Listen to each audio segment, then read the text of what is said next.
I think that I shall never see a poem lovely as a tree whose hungry mouth is pressed against the earth's sweet flowing breast, a tree that's looked at God all day and lifts her leafy arms to pray, a tree that may in summer wear a nest of robins in her hair, upon whose bosom snow has lain, who intimately lives with rain. Poems are made by fools like me, but only God can make a tree. But only God can make a tree. Lesson 13 only God can make a tree केवल भगवान ही पेड़ को बना सकता है. Have you ever planted a sapling and seen it grow? क्या तुमने कभी कोई पौधा लगाया है और उसे बढ़ते हुए देखा है? If yes, share your experience with your classmate.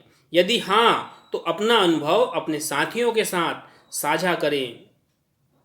Let's understand meaning. I think that I shall never see a poem lovely as a tree. मुझे लगता है कि पेड़ के जैसे सुंदर कविता मैं अपनी जिंदगी में कभी नहीं देख पाऊंगा. A tree whose hungry mouth is pressed against the earth's sweet flowing breast. पेड़ जिसका भूखा मुंह जमीन में दबा होता है और धरती जिसकी छाती से मधुर रस बह रहा है उसे वह लेता हुआ धरती के विरुद्ध खड़ा रहता है. A tree that looks at God all day and lifts her leafy arms to pray. पेड़ जो हर समय भगवान की ओर देखता रहता है और अपने पत्तेदार भुजाओं को ऊपर उठाकर प्रार्थना करता रहता है. A tree that may in summer wear a nest of robins in her hair. पेड़ जो गर्मी रूपी वस्त्र को धारण करता है, गर्मी को सहता है और पक्षियों को, छोटे छोटे पक्षियों को अपने बालों में अपना घर बनाने के लिए जगह देता है. A nest of robins in her hair. Robins छोटे पक्षियों को अपने बालों में घोंसला बनाने के लिए देता है. upon whose bosom snow has lain, who intimately lives with rain. और जिसके ऊपर भारी बर्फबारी होती है वह उसका भी सामना करता है. who intimately lives with rain. और बारिश होते ही वह तत्काल हरा भरा हो जाता है, जीवित हो उठता है. Poems are made by fools like me, but only God can make a tree. Poems are made by fools like me, but only God can make a tree. कविताएं तो मुझ जैसे मूर्ख लिखते हैं, लेकिन पेड़ों को रचना तो केवल और केवल भगवान ही कर सकता है. Some word meaning. थिंक सोचना, लवली प्यारा, हंग्री भूखा, प्रेस दबा हुआ, ब्रेस्ट छाती सीना, आर्म बाह भुजा, समर ग्रीष्म, रॉबिन छोटा पक्षी, ब्लॉसम छाती, बॉसम छाती, स्नो बर्फ, इंटीमेट तत्काल. Put the tick mark on correct alternative.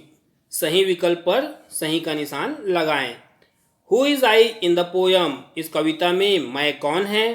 Tree, women, poet, bird. Second, the tree is like. पेड़ किसके जैसे है? A mother, a child, God, the earth. Third, the tree is feed by. पेड़ किससे पोषण प्राप्त करता है?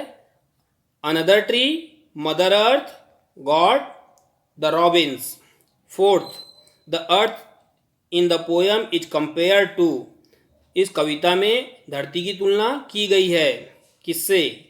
God, a little girl, a mother, a tree. Fifth, a hair of trees is it's.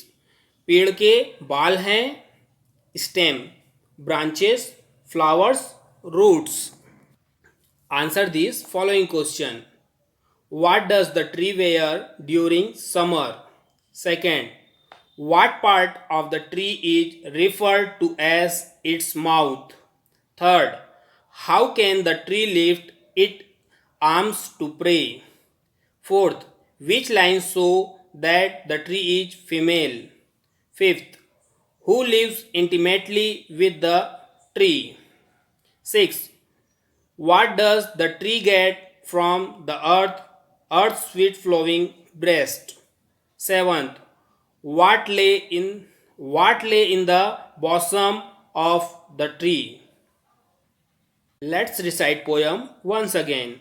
I think that I shall never see a poem lovely as a tree whose hungry mouth is pressed against the earth's sweet flowing breast, a tree that looks at God all day and lifts her leafy arms to pray, a tree that may in summer wear a nest of robins in her hair, upon whose bosom snow has lain, who intimately lives with rain. Poems are made by fool like me, but only God can make a tree. But only God can make a tree.